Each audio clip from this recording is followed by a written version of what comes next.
Tras la máscara es la historia de la pandemia, vista desde la posición de Felipe y su padre Alex, quienes, por medio de las matemáticas, tratan de comprender sus enigmas. Capítulo 1. Antes. El tierno verde del césped era calentado suavemente por el sol que se ocultaba. Los estudiantes de la jornada tarde volvían a sus hogares con rapidez. Los trabajadores regresaban a sus moradas en busca de descanso, y a la par las noticias anunciaban malas señales como de costumbre. A donde se fijara la vista, era posible notar en el tablero cristalino de cada zona. Las alertas sobre un nuevo virus, coronavirus, China, palabras resonantes, danzaban en la atmósfera alrededor de Felipe, que apreciaba maravillado los noticieros. Pac, son noticias sin sentido, pronunció una voz a su diestra. Felipe se encontraba asombrado por tal sentencia. Sin sentido, ¿por qué? Se cuestionó para sus adentros el resto del camino. En este primer capítulo se puede apreciar cómo era la vida de Felipe y Alex, padre e hijo, antes de la llegada del COVID-19 a Medellín. Felipe es un joven que tiene gran fascinación por todo lo relacionado con la microbiología y que luego de llegar de un día de clases habla con su padre, quien es un médico, sobre el nuevo coronavirus COVID-19, del cual escuchó en los noticieros nacionales y por el voz a voz de la comunidad en general, donde recibió por parte de su padre un gran consuelo sobre el actuar de tan brutal enfermedad.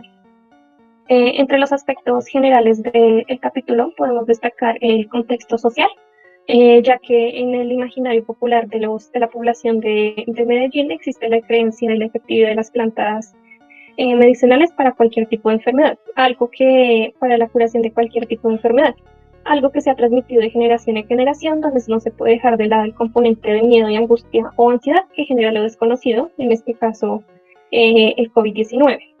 Otro aspecto importante son los medios de comunicación, que han sido de vital importancia porque por ellos se puede transmitir la información sobre la enfermedad, donde se debe hacer la observación de que no todas las noticias reseñadas se le deben dar la total credibilidad, ya que podemos caer en fake news o falsas noticias, como también se llama, ya que gran cantidad de personas dan por ciertas estas noticias sin detenerse a verificarlas plenamente.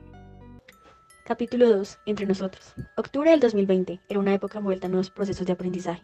Hacía ya 6 meses que el mundo había dado un giro de 180 grados. Las escuelas se cerraron, las personas se guardaron. Las preocupaciones pasadas de Felipe se transformaban en obscenas realidades. Aquella panadería de Doña Vanessa, lugar en el cual había quedado el germen del temor, ahora mantenía sus adorables puertas cerradas. El joven jamás hubiese pensado extrañar el hecho de abandonar su hogar cada mañana, con el ridículo rumbo a las gélidas aulas de clase, pero en este momento todo era diferente. Las cifras de contagiados por COVID aumentan cada vez más. Bogotá lidera la lista, seguida por Antioquia. Escuchaba a Felipe en las noticias. Muy preocupado por su padre, cual era médico, recordó que las personas adultas mayores tienen más posibilidad de contagio, así que su padre salió un poco más a salvo. Cada vez que podía, leía, se interesaba y le apasionaba este tema. Así que cuando su padre llegó a casa, no perdió la oportunidad de preguntarle. Escuché algo sobre crecimiento exponencial, padre, pero no me queda muy claro. No sé a qué se refiere. Bueno, hijo, la función exponencial va a seguir la siguiente expresión. F de x es igual a elevado a la x, en donde x va a ser nuestra variable independiente y a la vamos a conocer como base y con ella vamos a poder ver y predecir el crecimiento de nuestra gráfica. Te voy a dar un ejemplo. Si tenemos a 2 personas contagiadas, esas van a contagiar a más personas. Tomaríamos la base como 2, es decir, 2 elevado a la x, la cual va a describir este suceso. Cuando estornudan por primera vez, van a contagiar a 2 personas. Si estornudan 2 veces, contagian a 4. Y así sucesivamente. Así que presenciamos nuestra función exponencial. Te voy a dar otro ejemplo. X va a ser las veces que estornudo, suponiendo que cada vez que estornuda contagia a alguien. Y va a dar un valor Y, que representa la cantidad de contagiados. X1, Y2, X2, Y4, X3, Y8. Así es, hijo. Me parece, padre, pero quiero seguir investigando. Me encanta este tema. Felipe y su padre indagaron un rato los datos presentes en las últimas semanas. Su análisis se realizó para Medellín desde el día 1 de octubre hasta el momento en el cual se encontraban, 11 de octubre del año 2020. El ir y venir del reloj que devoraba el tiempo apresuraba a la pequeña familia, tic-tac, tic-tac, y el momento del almuerzo había llegado. Después de un descanso mental, un almuerzo tranquilo e ires y venires de cifras, Alex y su hijo marcaron en 2 tablas lo que habían encontrado. Aquí podemos evidenciar las tablas que habían realizado Felipe y Alex, en donde vemos la fecha en una y los casos por día, en la siguiente la fecha y los casos acumulados. Alex y Felipe decidieron graficar donde pudieran observar lo siguiente. Entonces, en la gráfica que realizaron para los casos por día, se pudo evidenciar que no es una función exponencial. ¿Por qué? Porque los datos aumentaban y bajaban. Sin embargo, Alex le hizo notar a Felipe la importancia de esta tabla que nos ayuda a evidenciar cómo se había comportado el virus en estos días, los picos de contagio más altos que se habían registrado y los más bajos. En la siguiente tabla, que fue la que realizó Alex, podemos evidenciar que es una gráfica más compleja, pero sí cumple que es exponencial. Entonces, Alex le indica a Felipe que tomó la ecuación exponencial y igual a por elevado a k por x para relacionarlo con los datos que habían tomado. Pero como él no conocía el método directo, decidió transformarla en logaritmo de y igual a k por x más logaritmo de a, donde tenía una ecuación de una recta sencilla y conocida. Luego halló la pendiente y el punto de corte con los datos que tenía, donde obtuvo 0,0126 para la pendiente y 11,66 para el punto de corte. Pero para volver a la función inicial, tuvo que hacer la exponencial del punto de corte teniendo al final la ecuación y igual a 111.718,7 elevado a 0,126x. Alex y Felipe decidieron comparar la gráfica que había realizado con Excel, donde pudieron evidenciar que los datos son bastante semejantes, que es lo que podemos evidenciar acá. Entonces en azul se puede evidenciar la gráfica que había realizado Alex, y en naranja la gráfica que aportó Excel, donde se pudieron evidenciar que los datos son bien semejantes.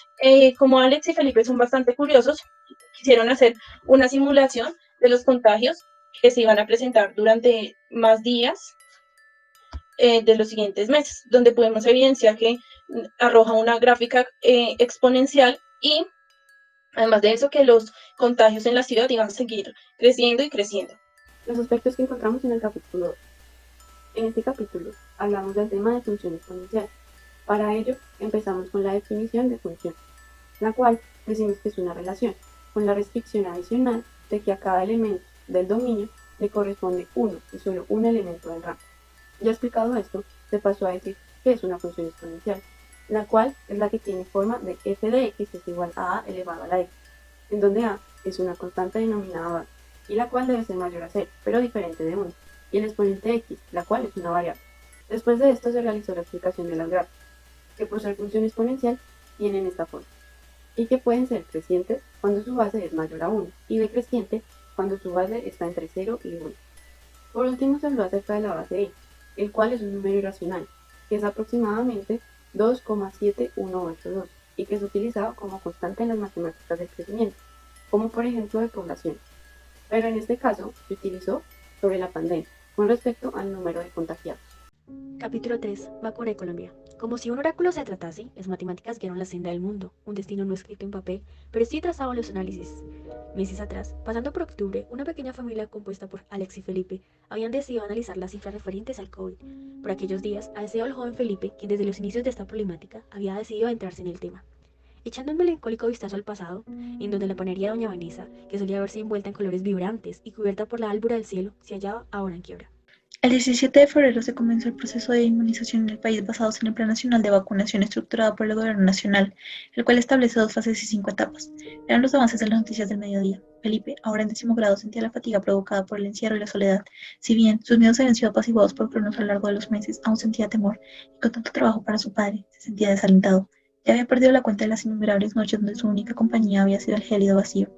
Este capítulo se llama Vacunas, ya que después de encontrarse sin cuadernos, Felipe decide ir a buscar unos viejos, y entre esos encuentra el repaso de funciones exponenciales realizado con su padre, pero también se da cuenta que hay un factor que no se tomó en cuenta en ese entonces, ya que no estaba presente, la vacunación, así que decide ir a buscar más sobre el tema, y se da cuenta que hay un término que resuena mucho, que es la inmunidad de rebaño. Después de buscarla se da cuenta que para que esto suceda, es necesario que se vacune a 35 millones de colombianos en un año, pero esto no va a suceder, ya que para que esto se dé así, se necesitan 220.000 dosis por día. Sin embargo, según el plan del gobierno, están aplicando 600.000 dosis a la semana. Así que nuestro protagonista estima que aproximadamente se va a tardar unos 3 o 2 años en alcanzar esta inmunidad, y sintiéndose bastante desanimado, se va a su cuarto. Dicha noche, el padre de Felipe, como de costumbre, no llegó a casa, pero algo estaba mal. El corazón de Felipe retumbaba tan fuerte que sentía que saldría corriendo de su pecho. No se asemejaba al temor habitual que recorría su mente. En sus ojos, emociones tan fuertes lograron que el llanto brotara. ¿Estarás conmigo al despertar? Si cierro mis ojos, solo deseo recordar aquellos momentos felices. La teoría del caos indica que el aleto de una pequeña mariposa puede cambiar el destino del mundo. ¿No es asombroso? Humanidad, una palabra que engloba a nuestra especie, seres que bajo el sello de su finito conocimiento sienten tener el mundo en sus manos, cada cual encerrado en una caja de cristal que lo hace sentir único. Pero dicho panel es tan delgado que el ínfimo movimiento de un insecto podría romperlo. Los humanos parecen no recordar que no poseen al mundo, sino que el mundo los posee a ellos. Esperando que en un futuro alguien retome este escrito, solo deseo que la sociedad haya cambiado y comprendido que todo es diferente y que debe ser diferente. Fueron las palabras finales escritas por Felipe aquella tarde mientras temía por la salud de Alex. Su padre, para muchos, solo un médico. Para él, un gran genio.